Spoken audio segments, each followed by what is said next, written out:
In my last upload, we took a look at some of the basics of population ecology, exploring how predatory species help maintain balance in an ecosystem, and why it's important to monitor population size. Today, we're returning to the field, the wintry, snow-covered fields and forests of Slovakia to be precise, to pick up on the trail of the wolves of the Carpathian Mountains. Some of you may not know that wolves have slight webbing between their toes. This not only makes them excellent swimmers, but also allows them to walk through deep snow with relative ease, by increasing the surface area their mass is distributed over. The webbing between our human toes is far less effective at this, especially when wearing boots. And since the snow reaches up to a meter deep in places, it's time for an introduction to snowshoes, or as some team members refer to them, misery slippers. This is day 2, so we're in the Western Tatras today, and I am joining Robin and Vieira.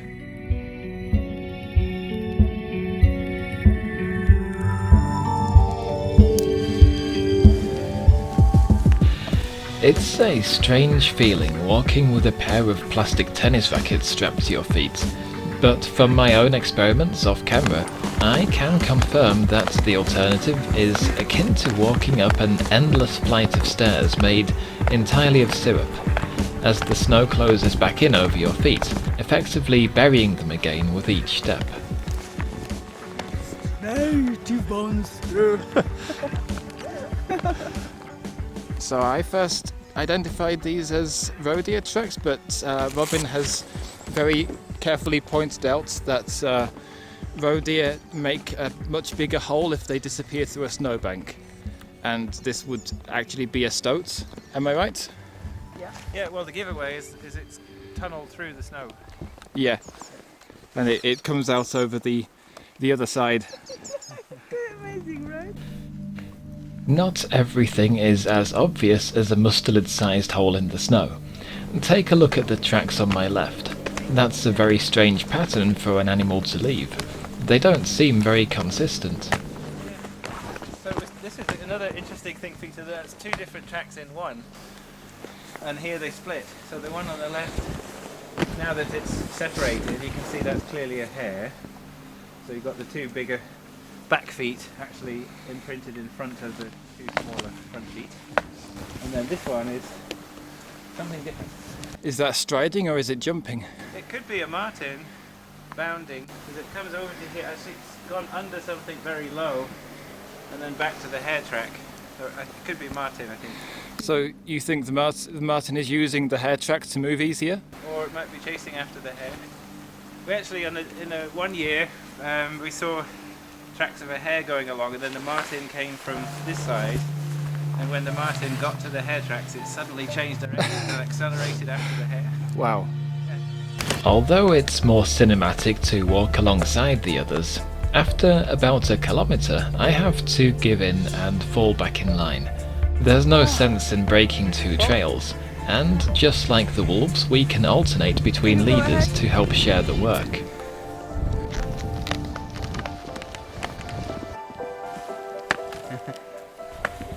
There's various different things could damage trees, also deer browsing, maybe when it was younger, or maybe it's something else, something different. It's not long before our transect intersects another set of tracks, but these have me completely at a loss. It can be a clue if you look where it's gone. Down from the tree? Yeah. So a marten? Pine marten? Something else that might have come down from a tree. A bird? Something else. Yes. I like that. I'm not very familiar with many animals that climb trees. There's one that you'll kick yourself if you don't get it. I probably will. Very nice and beautiful tail. Beautiful tail. Small one. Fluffy. He likes that. Oh, squirrels? Yeah. Oh. I've never seen a squirrel track in snow. I've seen plenty in dirt and mud, but I've never seen one in snow before. Of course, I have almost certainly seen a squirrel track in the snow, I just haven't had the opportunity to identify one before. Whereas the hare, the back feet, well, it's much bigger anyway, but... These tracks really help highlight how important it is to look at the bigger picture. As Robin demonstrates here, even in snow too deep for clear prints, the positioning of the feet, direction of travel and type of movement can help fill in the blanks for us. As is the case a little further on, with a much larger set of tracks. Well, I know that it's not a squirrel. Fox or marten? It looks like it's two sets of tracks from the left and right foot. So it must be larger than marten or the squirrels or anything. So I guess I'll go with Vieira that it's a fox. Me too. It's pretty straight, which is also a clue. Yeah. And as you say, you can see this little offset of the feet, which is not how a marten usually moves. Yeah, so I think it's fox. Mesopredators are good, but we're out here primarily for something larger still. Now there's this place that we're just coming to now where in previous years wolves very often cross here. Sure enough, it's not long before we come across another trail, this time on a more sheltered hillside. I will have a look there. What do you think, Peter? I think it looks more like a fox this time, maybe, but it does meander a little bit here. The prints look more similar to a fox. Yeah. There certainly seems to be a lot of foxes in the area, but Vieira has followed a different path to us and discovered something within the trees that may be of interest.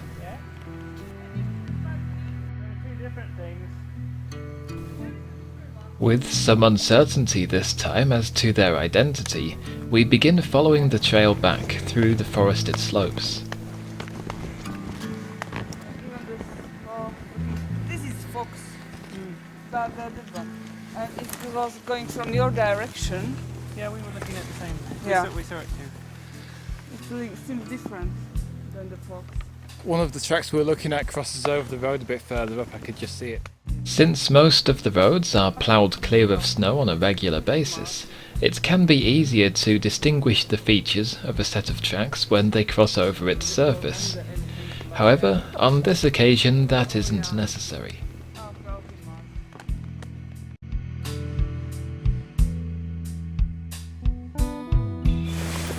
It's gone, through this quite small opening. Doesn't seem like something a red deer would do. It would have to duck down a lot and not have antlers. Yeah. As Robin noted, there are a lot of woody perennial plants here that would make it difficult for a deer to traverse. And if the owner of these prints is a deer, it would have to be a large one.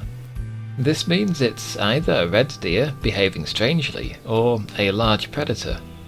A little more investigating by Robin provides the answer. So you think it's a deer that's just had an adventure?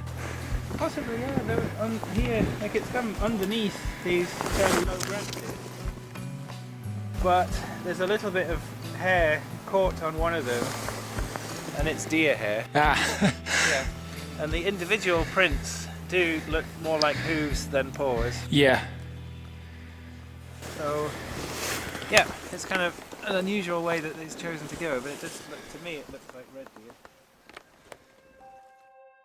I'm beginning to suspect that we might complete this transact without any evidence of a large carnivore, until, emerging out of the shadow of the trees, something unmistakably different. This is not a red deer. It's far too big to be a fox. Yes. So is this our first What is confirmed it? wolf track? Yes! Very fresh. It's very, very fresh from today morning. Couple hours ago. So this is more fresh than the one we saw yesterday then, with the group I was with. Definitely. Yeah.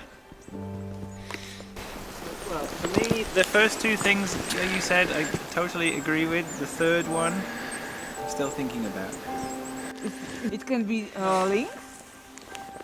Okay. Yeah. Because it's round. Yeah, there's clearly claws in some of them. Uh-huh. but that could be for grip. Okay. Like, I'm not totally sure yet, but I'm thinking, isn't it a lynx? One of the ways to help distinguish between wolf and lynx tracks is the presence of claw marks.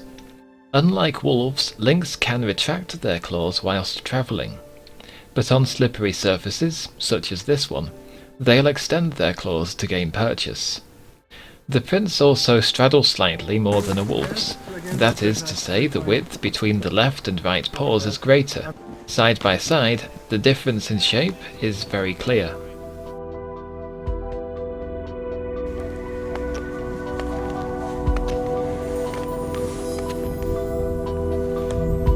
These open meadows are continuously blown clear of tracks by the cold, dry winter wind.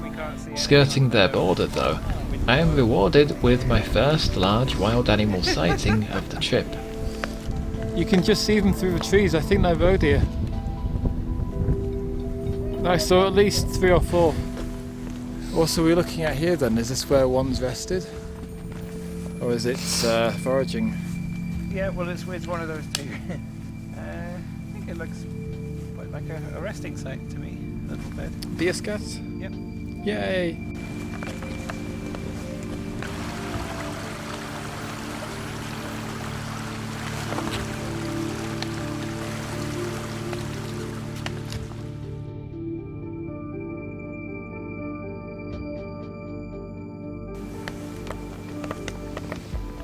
This meadow saw a couple of wolves and a lot of various other kinds of animals.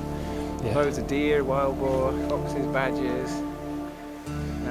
So I called it Magic Meadow. I've had lots of exciting wildlife sightings since then. Wow. Wolves again, loads of bears. Magic is undoubtedly an appropriate description, one which is quite easily extended to the Tatras in general. The dark tones of trees against an almost seamless white of sky and ground, together with the intrinsic acoustic dampening properties of fresh snow, instill an almost dreamlike quality.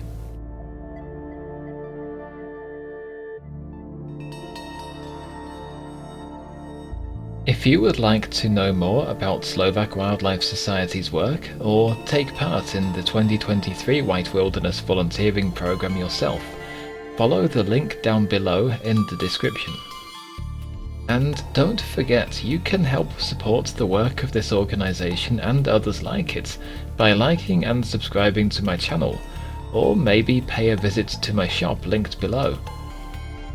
Thank you for joining me. I'll see you in the next video.